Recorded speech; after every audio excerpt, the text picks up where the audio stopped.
Good morning and hello. I want to make this video about what they call Surya Namaskar.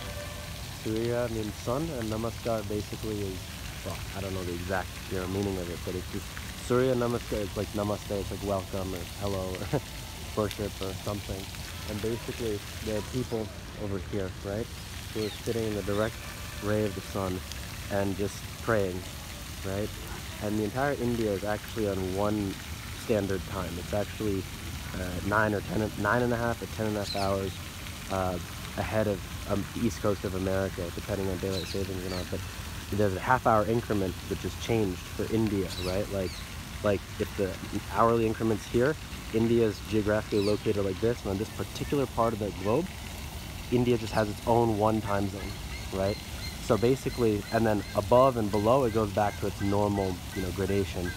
And basically, the entire India rises in the morning and sleeps at the same time, right? It's not just about phone calls and, like it was 9 o'clock here, 10 o'clock there. It's, the entire body of India moves as one because of this time thing, And basically, with the spiritual culture they have here, people do Surya Namaskar to source the divinity for what they may do in the day, right? It's a less rational approach to life, in the sense that it's beyond rationality and reason and logic. It's something that sources from something deeper. And the fact that so many people here do it with respect to a spiritual collective actually does have an impact on the fate of the whole,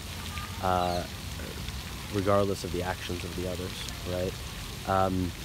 Or so the thinking goes with respect to spiritual things that are, all connected beyond reason and rationality, that are, fragmented from each other.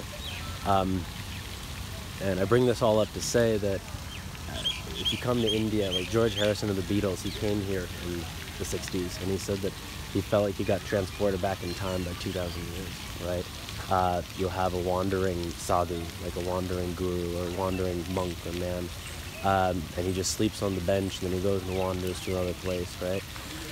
People just travel the land in a very free and unstructured way. Some people, right? I mean, there's a lot of like normal, structured living here as well, especially with respect to family structures and all. But basically, I have this impression that I derive from intuition more than from reason, that the animals, the birds and bees, the people, the land, the everything, the whole of India is this one cohesive unit in a way, which is why somehow it has 1.3 or 1.4 billion people, yet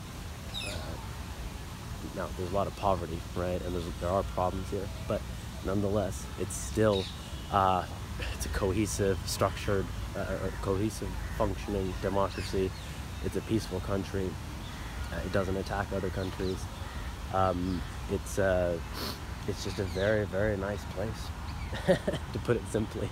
And a lot of this has to do with the spirituality that's sort of inborn and bred into the people that are here, just by merit of even being here. Even if you don't know about it intellectually, you just some intuition of a manner of living that's very nice. And that's what the Beatles came here for.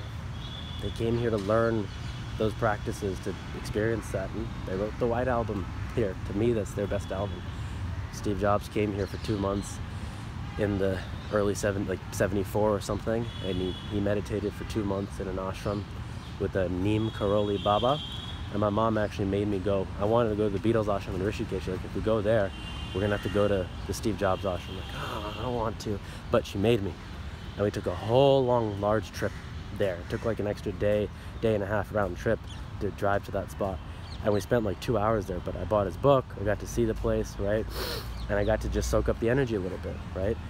And then he made Apple, and Apple was actually, that was what I'm recording this on, right? But Apple is also